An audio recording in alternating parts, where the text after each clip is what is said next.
this is quite an exciting section where we're going to have an open discussion with various participants of the conference. So we may also, sorry? I was going to say there's going to be some more of us, but we're all just signing in. Right, we've got a few more arriving. Hold on. Yeah. So just for people watching, just to expect people to drop in as and when. Oh, there's Joseph, and we've got Gwen coming. Yeah. Just like to introduce Gwen. Gwen's amazing.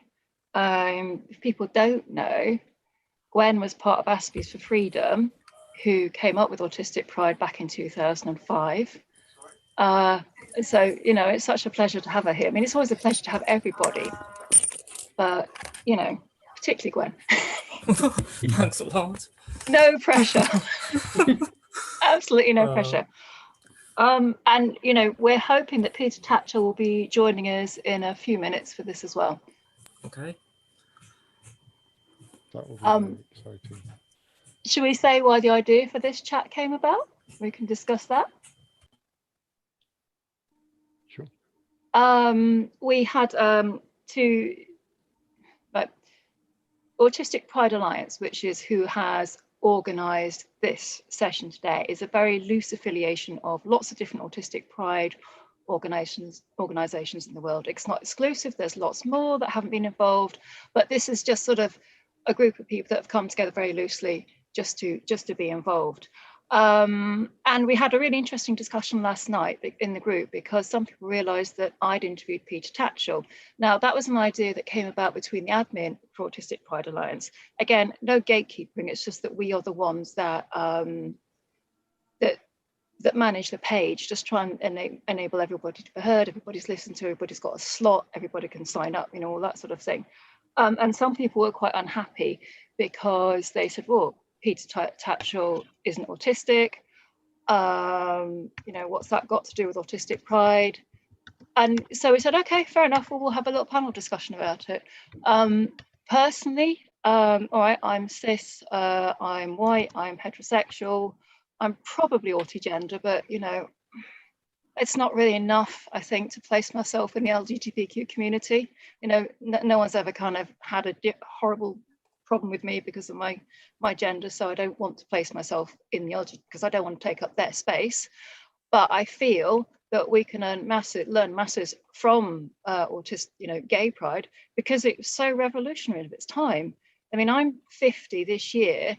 The first pride was in 1972, the year I was born, the year after I was born. And the amount it's done, and I remember being at school and the amount of rubbish that my gay friends had to cope with, it was absolutely awful. And it's very similar to what we have to cope with as autistic people. You know, there's so much crossover. Like as an autistic person, my life expectancy is 55. I have a child who has additional learning disabilities as well. Their life expectancy is 36, I think. You know, being autistic doesn't come without a cost. And it's very, very similar to the LGBTQ community, who I will let speak in a minute because I can see you all there waiting for me. Shut up. Sorry about that.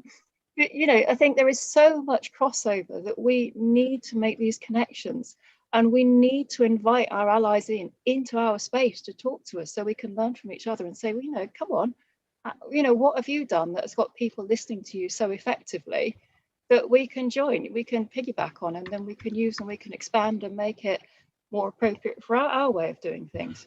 So that's what this little discussion is for, and for whatever else. And I will be looking at YouTube on my phone, trying to see what questions are coming up in the chat, because yeah, that's what we're expecting. But there we go. That's just me. Can I just add, you know, we owe a lot to the gay pride movement, and I mean, Gwen might be able to confirm this more, but I'm not sure there would be an autistic pride movement without the gay pride movement. This is where the idea sprang from. Could I make a comment on that? Sure, of course.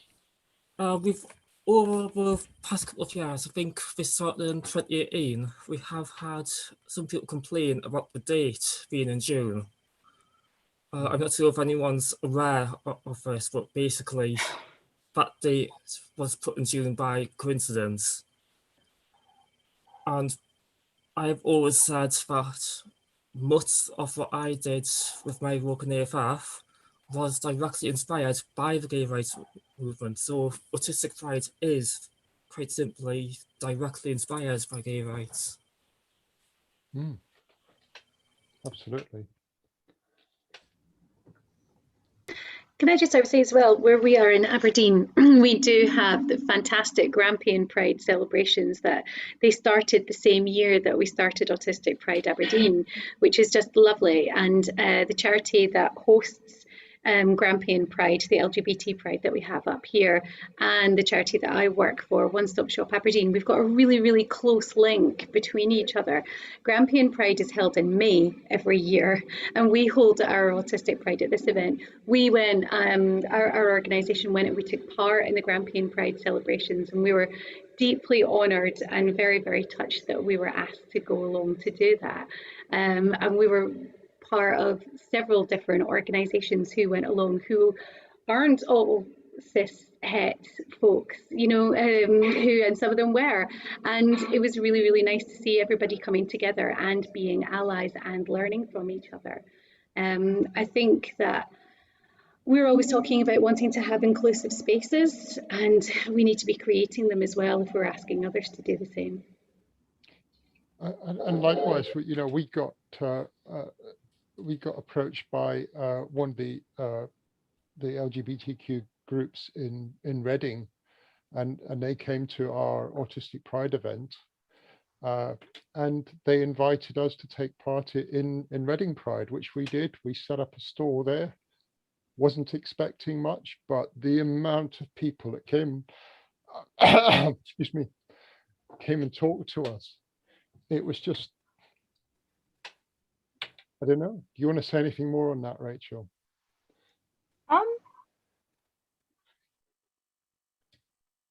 It was wonderful. It was absolutely lovely. I'm trying to think. We have got questions. People repeating the defunct claim that the controversy was about Peter Tatchell's request to lower the age of consent, but as we know, he didn't actually say that, and it's a lie. So we can ask Peter about that, but it's difficult because Peter actually communicated me that was a smear campaign led by the BNP. So I am very uncertain to repeat smears by the BNP. We can discuss that. So I'm just looking at the questions on my phone. Someone has said, why invite such a controversial speaker then? Why not an autistic member of the LGBTQI plus community, given the huge overlap? I think me, Ted and Joseph all want to say something, so I don't know what order you want to go in. No, please do say, because your voice is better here, I think, than mine. Oh, sure. So I did see that question about, you know, why wouldn't you invite an autistic member of the LGBT community? You know, I'm LGBT, and the reality is we have people show up to Gay Pride every year to show solidarity across communities. You know, one of the biggest things that happened in recent years was, I'm not sure if people saw the film Pride, which was about the history of lesbians and gays support the miners. But that was a group that was set up in the 1980s for LGBT people to show solidarity with the mining communities during the miners' strikes. And the links that they built with those communities. And I don't know that many people do know this, but as a direct result of that solidarity, there was no reason for LGBT people to go down to Wales and start raising money for the miners, other than the fact that they thought it was the right thing to do and they wanted to express solidarity. And that was paid back. As a result of that, the NUM supported a gay rights motion to the Labour Party conference, and through their weight it was passed, and you know, it directly had an effect on the Labour Party supporting gay rights from that point onwards. And most significantly for the issue that we're talking about, the NUM showed up to Pride the next year and led it. And I wouldn't suggest, I don't know how many of those people were gay, but the practical assumption was that they weren't. And exactly the same thing happened when Pride, the film, came out a couple of years ago.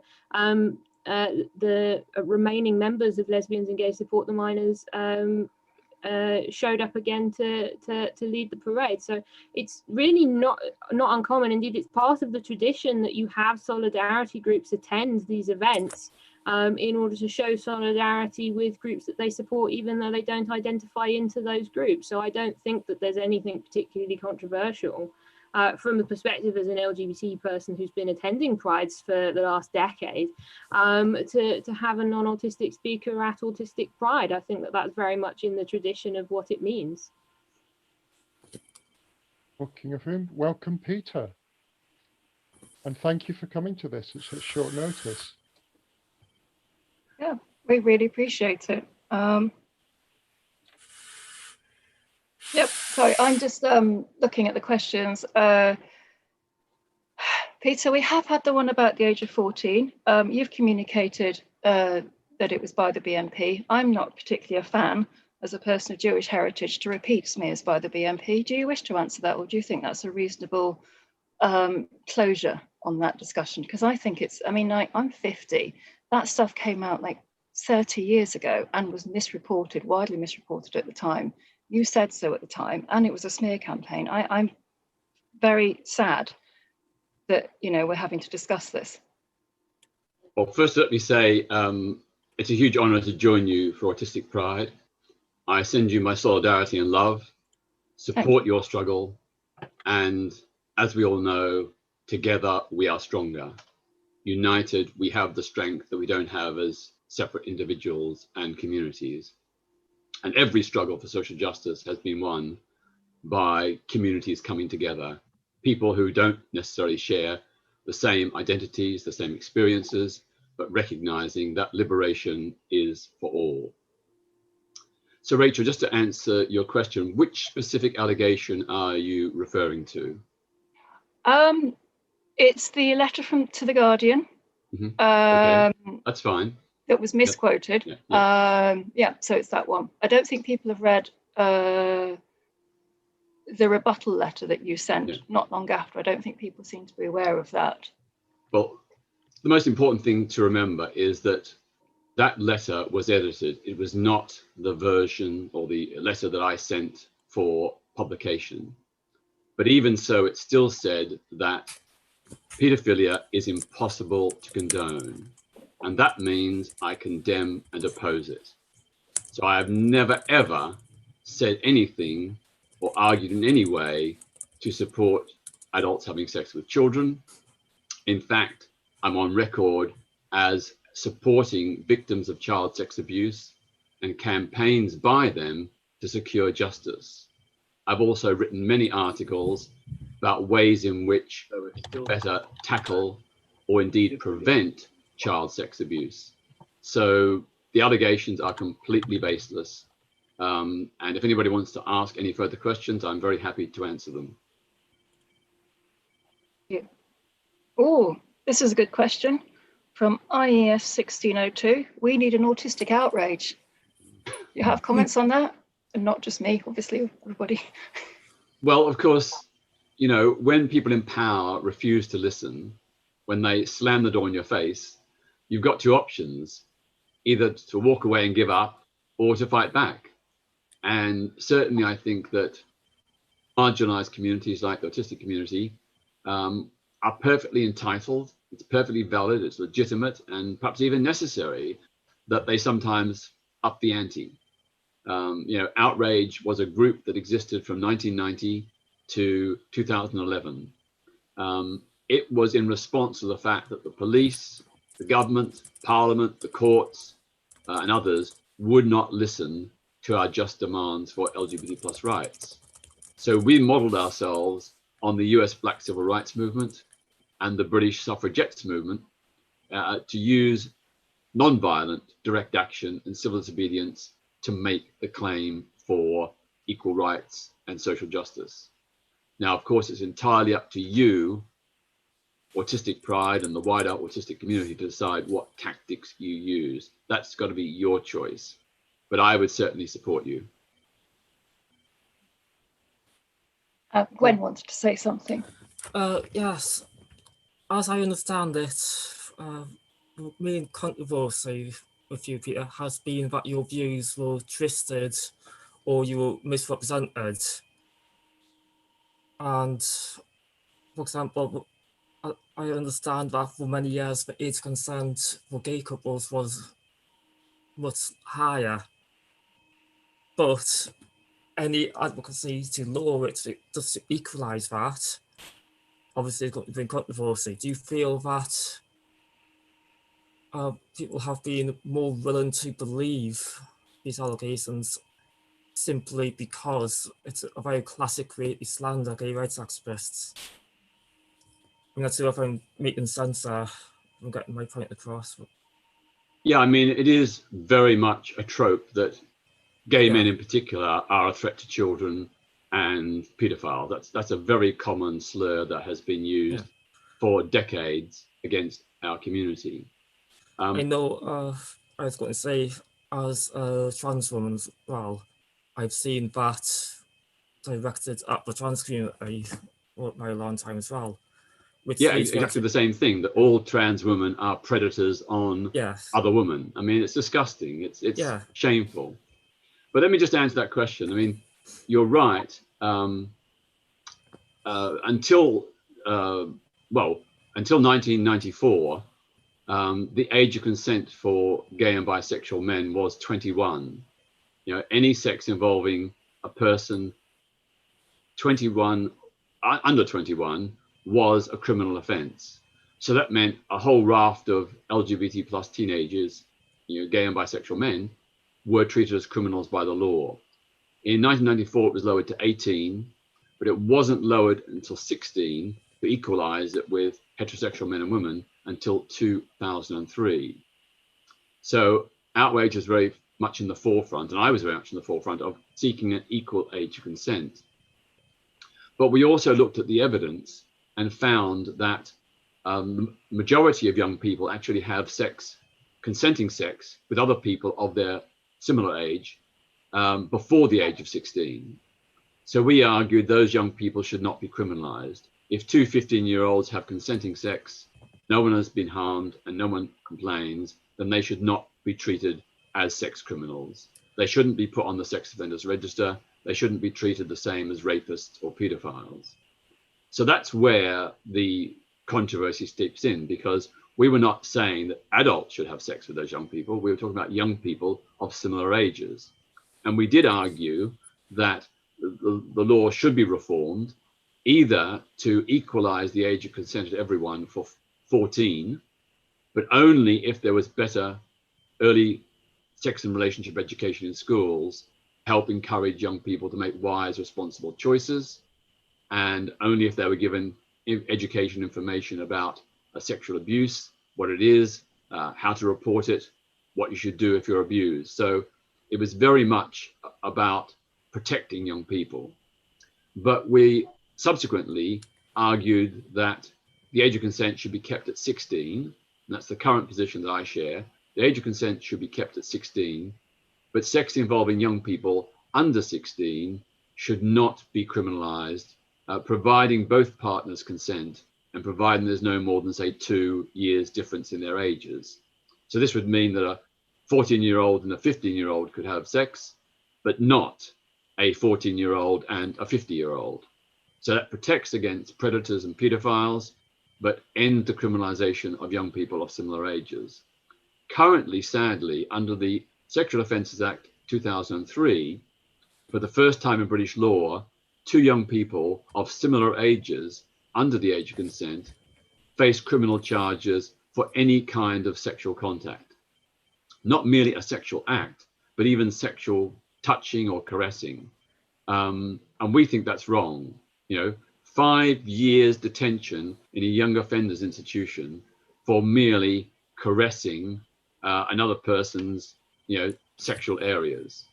And even if it's with consent, even if the young people are similar ages. So, And this law exists already in Germany, Switzerland, Israel, and has just now been introduced in France. So it's nothing new. It's not about condoning pedophilia. It's about giving young people the right to have sex if they wish, under the age of 16, can providing I there's no more than cut 2 in years here? difference in the Sorry. ages.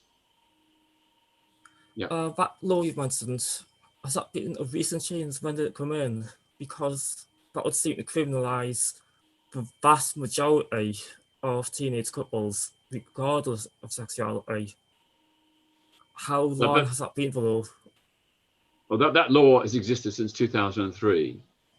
Right, so since 2003, that has been law, and since 2003, teenage couples of any age could be prosecuted for going on a date and stroking or caressing each other. Is that correct? No, it's only if one or both of them are under 16. But yes, that's what I meant, of course. And the penalty is 5 years detention, placement on the sex offenders register, alongside paedophiles and rapists. There is a clear argument there that it is the law causing harm rather than something that is very natural. We all have to tread very carefully in discussing this, as it's very easy to be misinterpreted as what happened to yourself. But I am personally quite shocked of hearing that. Yeah. Well, thank you. Yeah.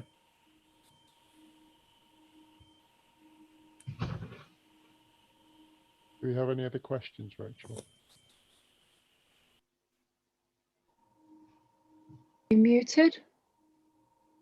Joseph, are you waving? Sorry? Are you waving, Joseph? You want to say something? Yeah, but it's not a question for Peter. So I can make it afterwards. Make the points I wanted to make. Okay.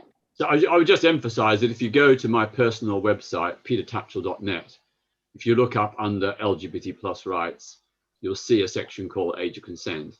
And you'll see that it's very, very clear on many, many articles. I am saying that I do not, under any circumstances, endorse or support adults having sex with children, and that the reforms I propose are based on trying to end the criminalization of young people under the age of 16, where they have sex by mutual consent, where no one is harmed and no one has complained. So it's very, very clear it's about young people of similar ages. And this has been distorted to suggest that I'm talking about adults. It's completely and totally untrue. And there's dozens of articles there and on other platforms where I've explained this many, many times. So I hope you're all reassured by that. Oh, absolutely, Peter. I don't think I ever really questioned that.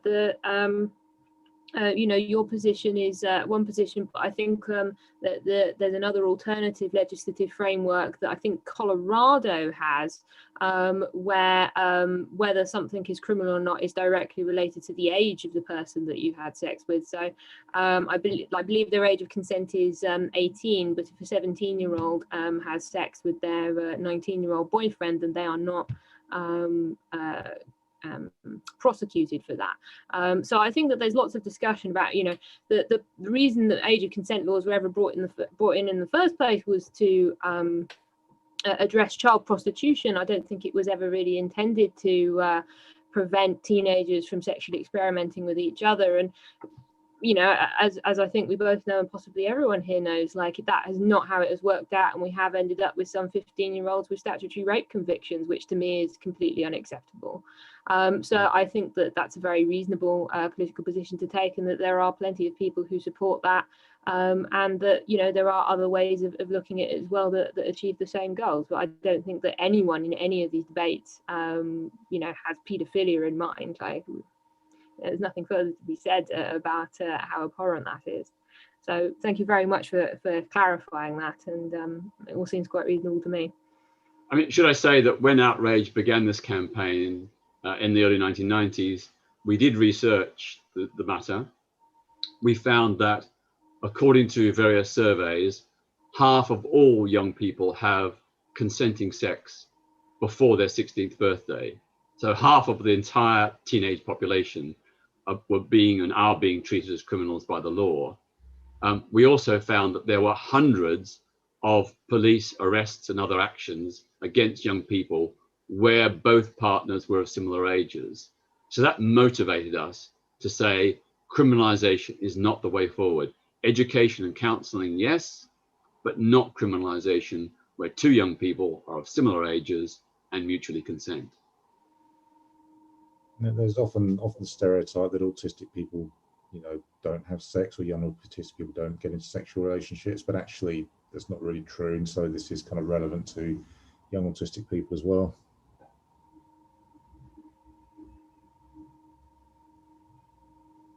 I wanted to make a point sort of in regards to one of the earlier questions about why we would have someone who's non-autistic but is LGBT speaking at Autistic Pride. And I was given an opportunity actually by the Autistic Empire to write an article a couple of years ago that I titled Queertism.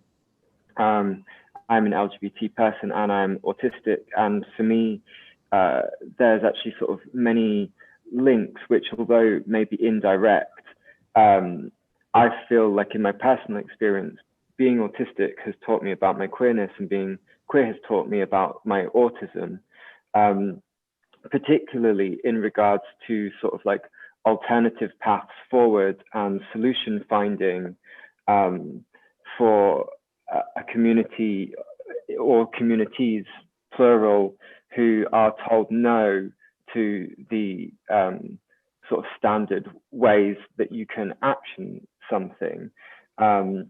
What was fascinating to me was, both as a queer and an autistic person, if someone says, oh, well, you can't do it like that because you're queer, or you can't do it like that because you're autistic, when you look to the community and the older peers or allies, there's amazing roots that, for example, for me growing up in a sort of very conservative suburban landscape, those roots, people weren't aware of them.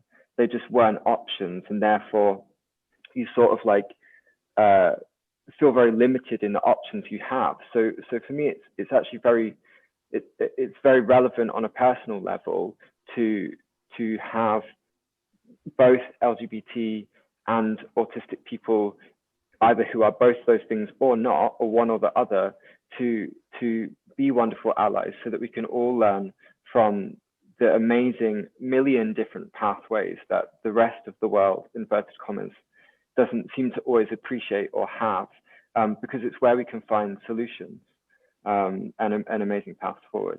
So I just wanted to add that as a point and a thought.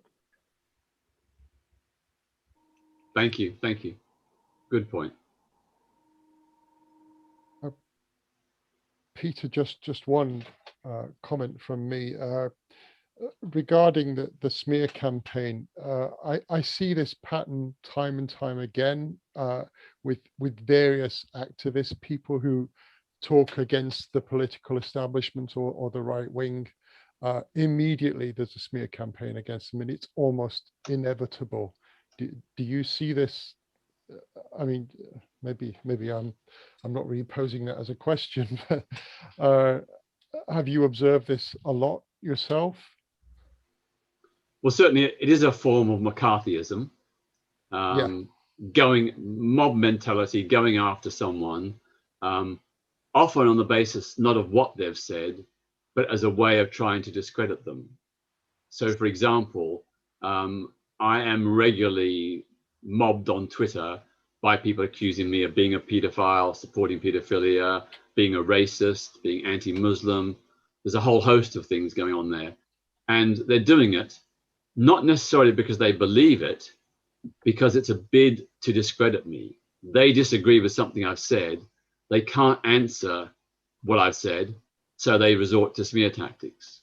And what is sad about this particular allegation, this smear, is that it was begun by members of the British National Party in 2010.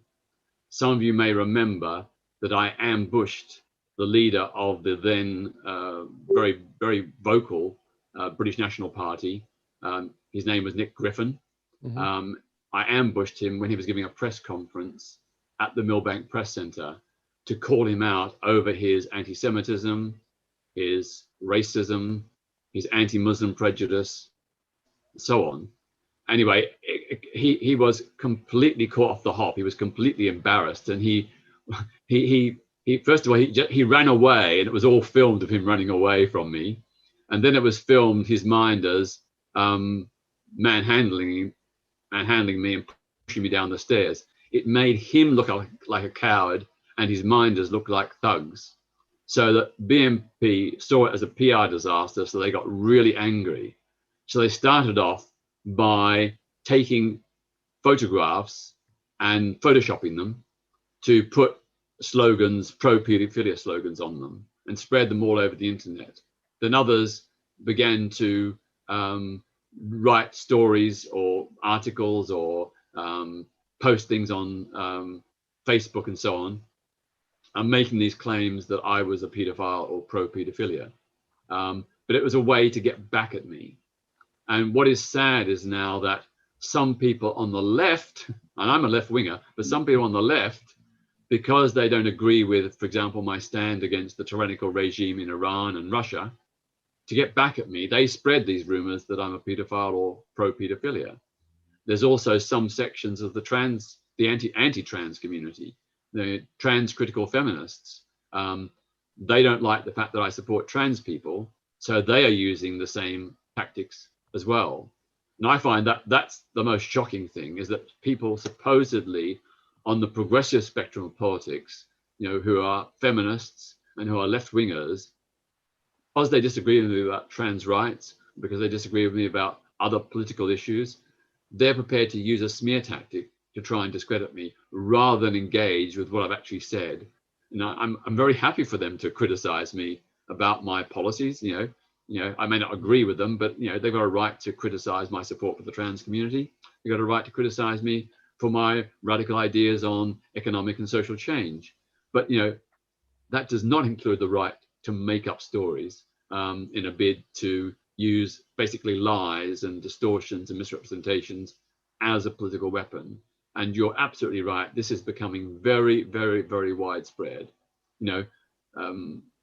Even where people have made mistakes, I do not believe they should be cancelled for life.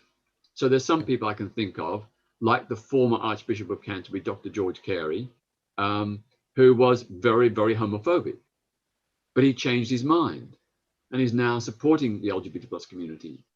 Michael Patillo, who as a government minister in the 1990s was defense minister and voted against the gay equality. But I engaged with him and he's also changed his mind. So my view is, let's turn enemies into friends. Let's win people over. And if they express regret, if they apologize, if they now support us, we should put the past in the past.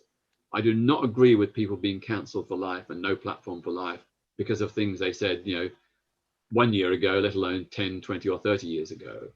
We have to have a generous, kind spirit to welcome into the fold people who perhaps in the past said things that were bad, but who now regret them and have moved on. So, I think it's really, really important. You build a progressive movement, you secure social change by uniting as many people as possible and by working with people perhaps you don't otherwise normally agree with. So, for example, when I helped secure big reforms to the policing legislation, public order legislation from the 1980s to reduce restrictions on free speech, I worked with Conservative members of Parliament who otherwise I totally disagree with. But because we all worked together, we won those reforms. We forced the government to remove those restrictions on free speech. So it shows how, you need to have a broad church, a broad alliance, a coalition. That's how you get social change. Can I ask you one question? And it's related. It's something that often happens to autistic people is we get misunderstood. It happens all the time because we speak a different language. There's a thing called double empathy theory. It means that basically autistic people speak one way, we're very focused, we say the truth, we say it as it is, and then we move on. Now, obviously, being misunderstood is a thing that's happened to you. Do you, I know it kind of seems a bit trite almost, but, you know, because you to me speak so much truth, what are your kind of guidance for us as kind of outspoken people who just want to get out there and, you know, do things? How do we deal with it? Well, of course, you must decide, but I'd give you the tips. I mean, just speak your truth. Yeah. Speak clearly. Produce the evidence to show why you're right.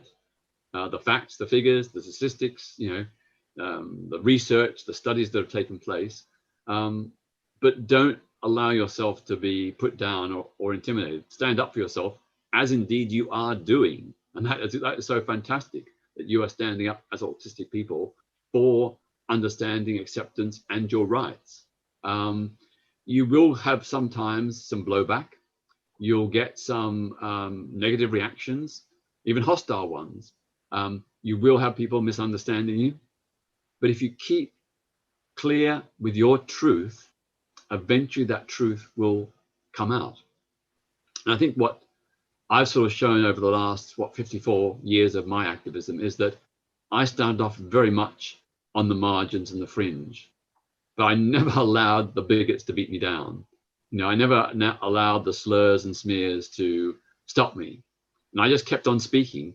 And eventually, not on every issue, but on a lot of issues, even my critics came around to a grudging respect. You know, they knew that I was principled, sticking up for what I believed in, that I wasn't afraid of the brickbats that got thrown at me. And of course, many of them eventually became people who now say they respect and think I've done great good. So the Archbishop of Canterbury, Dr. George Carey, whose Easter sermon I interrupted with my colleagues from Outrage in 1998 to protest at his opposition to gay equality, he said at the time that we were dreadful people, but now he's saying that, you know, with hindsight, we were on the right side of history, that we were right and that he was wrong. So it just shows, you know, that's what you want to aim for.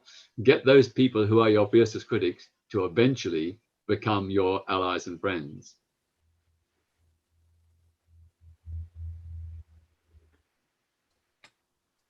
Go on, Gwen. 2 points I would like to raise here, actually. One, I was just discussing in the Zoom chat just now, other presenters can say. But what has just came to mind now. When you talk about working together with people that you may not normally work with, surely there's limits to that. I mean, some people are so massively bigoted and consumed by hate, but they're never going to come round to your side and be decent people. They're always going to use you for their ulterior motive. So yeah, where is that limit? No, you are right. There are some people who are so extreme in their hatred that they probably will never ever be won round. Probably never. But you know, you think of Matthew Collins, who was a far right activist, a racist, neo-Nazi, and I think there's the National Front and the BNP. He eventually was won around, and now he works for Hope Not Hate, countering the far right extremism. So no one would have thought that Matthew Collins would have ever been on our side, but he is now. But I agree that there are some people who cannot be won over. I think the important thing is when you challenge bigots, you're not only challenging them, you're also challenging their supporters. So when I go on TV and argue with bigots, I'm not just arguing with them, I'm trying to reach the audience of millions of people watching that TV program, some of whom will be supporters of that bigot. And I know from my experience that by arguing with the bigot, some of their supporters have been convinced or persuaded that the bigot is wrong, and they've come over to our side. So that decision does make a lot of sense to me. That's something I've done on a much smaller scale. People often ask me why I responding to transphobia on social media, and my response is always for third parties. But maybe someone who's on the fence or doesn't understand the issues, if they're only seeing one side, what obviously you go with what we know. So we have to see our side in order to have a chance to make the right choice. So I understand. I believe Marion has something I'd like to ask, and I have one other point I'd like to ask you. Can I just say, I've got another event coming up in about 3 minutes, so I have to be very, very quick. I apologise, but this has been booked. This has been booked for 3 weeks. This upcoming event. Yeah. Sorry. Yes, I understood. Sorry. Yeah, thank you for giving your time, Peter. It's much appreciated. I could do one more question quickly, if you very, very quickly, but I have to be very quick. Right, it's one that I feel is quite important. People have often attacked autistics being able to consent to sexual activity. One major theme talk I'll be giving myself later today is that we can't consent to transition, for example. Where would you stand on how you can best combat that idea that we're all confused, or rather, that is a major theme of attacks on autistic rights currently, that we are unable to consent to certain things, like we're mentally incompetent. How do you feel we would best respond to that? Well, I think the most important thing is for autistic people to speak out and explain why they can consent, that they understand the issues involved, and that this is another form of prejudice and slur against the community. It's a generalization based on a prejudice, and that needs to be called out. And I think, it's very clear that, you're articulate, you're clearly intelligent. It's obvious that you have the capacity to consent. And I think by speaking and explaining why, it'll be very evident to any reasonable person that you may be autistic, but that you have your full mental faculties, your understanding, your reason, and your ability to consent. So that's the way to do it, I think. Thank you very much. Thank you, Peter. I know you have to go. Yeah. Well, thank you all very, very much. It's been a great pleasure to join you. I'm sorry it's only brief, but be assured of my support for Autistic Pride, the work you do. And can I please ask that you put in your diaries the date of the 24th of April. Oh, sorry, the date of 24th of July. Sorry, my phone alarm went off. Put in your diaries the date of the 24th of July, this 24th of July, for the alternative Reclaim London Pride March. It's going to assemble at 1 p.m. in Parliament Square, SW1. Then we're going to march up Whitehall, calling at the Prime Minister's residence, then 10 Downing Street, then further up Whitehall to Uganda House to shout out solidarity with Ugandan LGBT plus people, many of whom have been arrested in recent weeks and months. And then we're going to follow the route of the original first ever Pride March in 1972 and end up with a queer picnic in Hyde Park.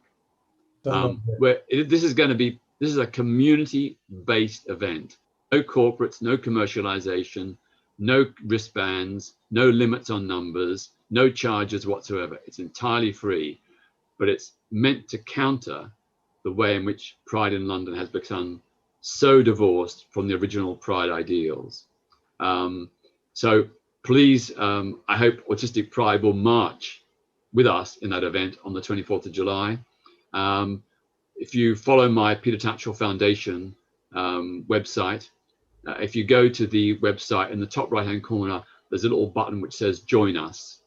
If you give us your email address, we will then send you a weekly bulletin on LGBT plus and other human rights issues, mostly serious, but some very funny, quirky ones sometimes. And then you'll be informed about the details of the march. It's totally free. There's no charge to sign up to the bulletin. You just give us your email address. There's no subscription fee, but that's a way you can keep in touch and be informed about what we're doing. So on that note, I will say my goodbyes and wish you all a very happy, joyful and successful Autistic Pride. Thank you so much. Thanks, Peter. Bye-bye. That's a nice coincidence he said that, actually, because somebody was talking to me earlier in this event about how there should be like an Autistic Pride contingent or the official Autistic Pride March, and I was actually looking into it like during these first presentations, and there was lots and lots of, it costs a lot to have a float, and there was lots of bureaucracy, and the deadline had been shut. But the alternative one, which is kind of more close to the grassroots, I think it'd be fantastic to have a contingent there. There's already people who are interested in that, so yeah, I'm very, very excited about taking part in that. Yeah, we should all go. Absolutely, Well, absolutely. as much as we can. Will the Empire get involved? Aberdeen might be a bit far to travel, just saying. Yeah. Well, carry your placard. What point I wanted to make about sort of working together with other communities is that it's not just working together with other sort of marginalized groups. It's not just one way. It's not just like it's not just LGBT people teaching us how to do things. In Inverness, for example, the Autistic Pride there predates the LGBT plus Pride, and ARG actually gave advice to LGBT plus people for their Pride parade. So it's, we have stuff to teach them, and like it's kind of it's good that marginalized communities learn from each other rather than just reinventing the wheel the entire time. We can learn from our mistakes. We can learn what works and what doesn't, and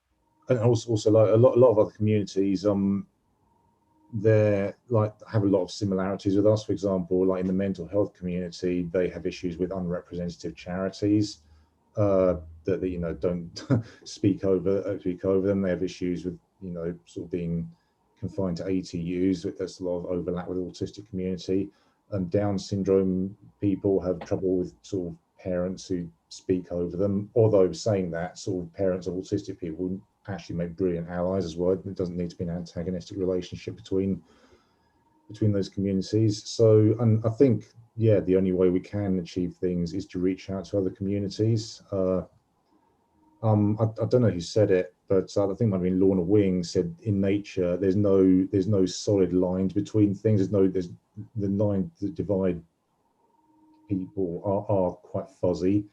Like there's no solid line, autistic, non-autistic. Like, a lot of us are multiple neurodivergent. There's this physical differences, like Jane mentioned, Ehlers Danlos syndrome, and lots of other physical differences. So I think, the future is reaching out to other communities and sort of talking at their events and then talking at our events, rather than just having a solid boundary between the two. Data burst, but We've always had a rule where we're working with somebody else. Are we there as equals? Are we there to validate their work, or are we there to contribute as well? And on a few occasions, we might have been asked to go along to just validate somebody else's work and sort of be the token autistics. We don't do that. If that's going to be the case, then we'll politely thank for their interest and turn them down. But we, if we are there sort of from the get-go, right from the beginning, then we're far more likely to be participating. And we found that whenever we worked with the Scottish Government on the Understanding Autism campaign, we were right there from the beginning. They had us really, really closely involved every step of the way. We wrote the website, we were involved all throughout, and it was such a good collaboration. So I think that collaborations with people who you don't always completely agree with are fine, as long as you agree enough and you are seen as equals rather than being petted.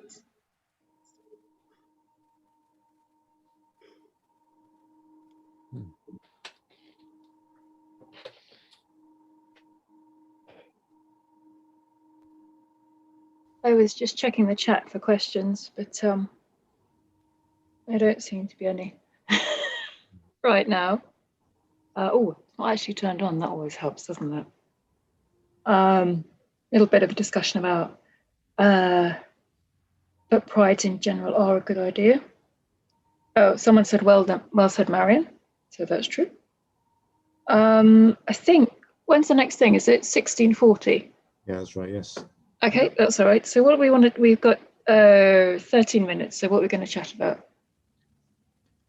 Does anyone have any questions about the other talks that they've heard? I know that this was organised for a specific reason, but it's a general presenters Q&A technically. Yeah. Can we see your rainbow, Kipper? Oh yes, of course. I really want to see this. Oh, yeah! Wow. Happy flapping, so exciting. Oh, that's really cool. Yes, I can only apologise to everyone. I played back the video, and gosh, that was a shocking connection. I actually missed the last couple of talks because I was re-recording it, which is now done. So I just need to edit those together, and people will be able to. Thank you, Sarah. You didn't need to do it straight away, but that's great. I wanted to make sure I was wearing the same thing and had good light. I am autistic. Okay. Continuity, yeah.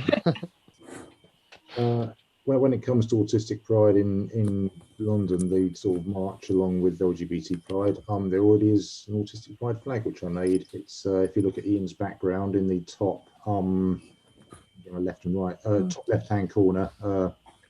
Yeah, where it's pointing to, yes, above Oseen Brown and next to Nikki Hughes. That flag is one I designed, and yeah, it could be, and I have a copy of it. So. I have something I'd like to quickly ask everyone, if that's okay. For Infinity Sign, back when we originally created, this was before the news came out about Hans Asperger. I assume everyone knows what I'm talking about there and why a lot of people no longer identify as Asperger's. Yeah. The idea originally back, it was going to be a snake biting its own tail, because it would be an asp snake. You know, and the idea was the colours represented the spectrum, as in the autistic spectrum, and the Infinity Sign itself would be forever, representing Aspie's autistic spectrum forever. I'm just wondering, has it taken on new meanings now? What do people think is the most common interpretation of it in the community is now? I always saw the rainbow thing as showing that actually we're a very diverse bunch of people, and it shows like this huge amount of diversity amongst the autistic community. That's just how I interpreted it. That is, that is what the spectrum is. We've got everyone all across the spectrum. We've got people who are very elevated and very heavily disabled. We've got people who are very high functioning. That is the spectrum. And even within that, we've got people of all different ethnicities. We've got people of different sexual orientations and genders, covering LGBT. We've got different religious beliefs. We've got all that diversity. And the spectrum is still, not another way to represent that wider diversity outside of just the spectrum.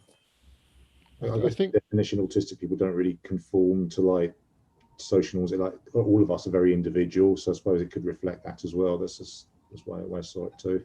I think the term spectrum can be a bit misleading, that it implies that there's this continuous line from a little bit autistic to a lot autistic, and that's not really how we are.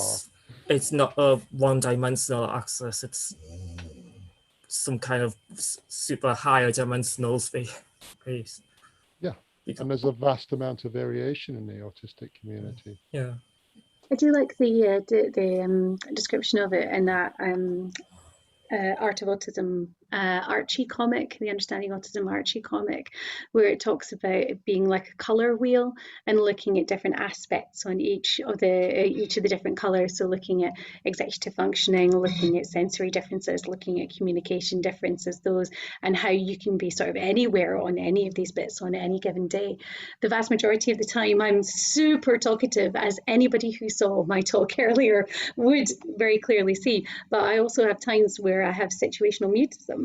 Whenever I'm at work, my executive functioning is usually spot on, usually, not always. Outside of work, it is absolutely not spot on in any way, shape or form.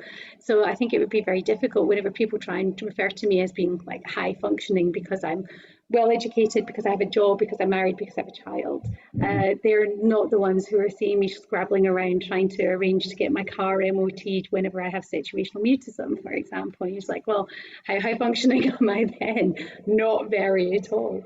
So I think it's quite interesting that it's really difficult whenever you're only seeing people on social media. And a lot of the time, because we're autistic, we do a lot of socializing online. We don't always see those difficult parts that we're experiencing.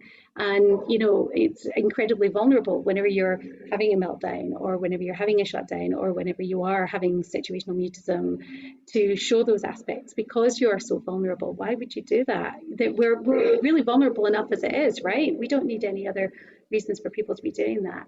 So it can be very difficult for people to understand that there's so much more to us than what we kind of project professionally, or what we project out on social media too. But it's something else. You've got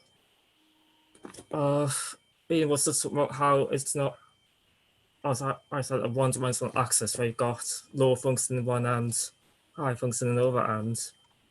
You've got so many more factors that come into it, and even in one individual, you have different levels of function within that one individual. I know myself, I have a few mental health issues where I have episodes where I can't function very well, and episodes where I'm able to pull off what I personally consider amazing, over the top things that people consider impossible for you. I mean, you get within one person, you can have the classic stereotypical image of yourself, and classical stereotypical image of the lone hacker genius who's sat there with computers all the time and constantly talking about science in great detail, and all the other stereotypes in which, you know, it's, and then you've got these other axes on it where you can represent different orientations and genders, religions, ethnic groups, and so on. So that one line of the spectrum is not enough. But having said that, I know that the traditional rainbow flag, as you use in the gay community, apparently each of the individual stripes has a meaning. I don't recall them off the top of my head, but I'm wondering if we could potentially come up with a meaning for the colours in our symbol. Interesting idea. I don't disagree with any of the points. I think that for me, the infinity kind of counteracts the idea of a sort of a spectrum with like binaried ends, because it's a continuum. So for me, I guess that's how I would read the infinity. The only improvement I might make would be if it could be like holographic or on a quantum spectrum, so that we see more depth, though I sort of understand the limitations of flag design. To print. Yeah, well, because then we could maybe graphic design is too limited for autism right now, and actually, if I take that point seriously, actually, like it's not that we should not strive for the best representation of autism, but I think that there is an inherent design difficulty in trying to represent or come up with one version of a symbol for something that is so vastly complex. Like for me, like ideally we just shouldn't be in that box. It's the same as adding letters to LGBTQIA. It's just like, how many letters are there for not cis and hetero? Like you know, and of course we need to identify, perhaps I'm speaking idealistically, like it is important to identify our communities and the issues that affect our communities. But I think for me, again, in an ideological sense, eventually they do become everyone's, issues isn't the right word, but they become everyone's co-problems to solve, so that it's not just like us fighting for us, you know, it's like everyone then eventually understands, or like, obviously no one can like truly understand it from experience, but everyone has an understanding or a responsibility in how they can co-empower us / listen to us. So sorry, I went quite far in there, but I guess coming back to the original point, I can't immediately think of something that would be better than Infinity, except for a circle, perhaps, or a you know, like a color spectrum plate, maybe a sphere. Like, I'm just trying to think of something that's more, even more fluid than an Infinity. But I would say that it does sort of like counter the side-to-side straight line. I'd love to hear your thoughts, Yeah, Gwen. absolutely. I agree. Ed, Sorry. One problem is a symbol has to serve two purposes. It has to both symbolize what it means, what it stands for, but it also has to be simple enough that people can grasp it and recognize it very quickly. So if you have something that represents a very complex, higher dimensional plane of some kind, such as, I mean, my first thought would be something like a hypersphere. I'm not sure how you could turn that into a 2D symbol, you know. But even if we had something immensely complicated like that properly represented even, it would not be catchy enough. So Yeah, sorry. I would suggest we still keep the original Infinity symbol, but there could be occasions where we could create something more complex and not lose the original simple design. I've just been, sorry, just massively interrupting, but I've had a question to say, Ted, where can people follow your art? I know that's really kind of out there because everyone's discussing this symbol wonderfully, but someone wants to know where to follow Ted's art. I have a website and an Instagram. The Instagram mostly is art or is my art or art that I've collaboratively been involved in as a performer, and it's at Art Porn Blog. Right. Outdated name, but it had a catch at the beginning. Okay. And then I have a website which is www.mxrogers. So that's mxrogers.com. I've got fat fingers. I'd also say that in addition to doing dance, Ted also writes poetry. So you should absolutely check that out. Which you'll be presenting at next year's event, won't you, Ted? Absolutely. Excellent. No, I do many things. I write lyrics.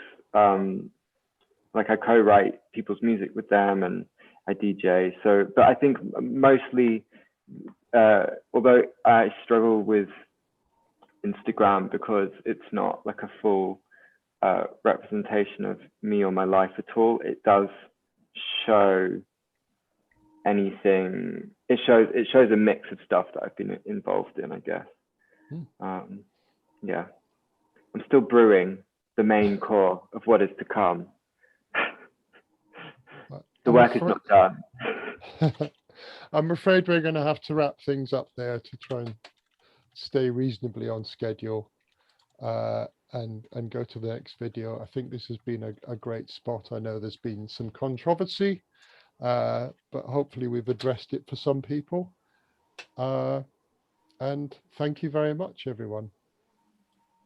Thank you. Thank you for still keeping it all going.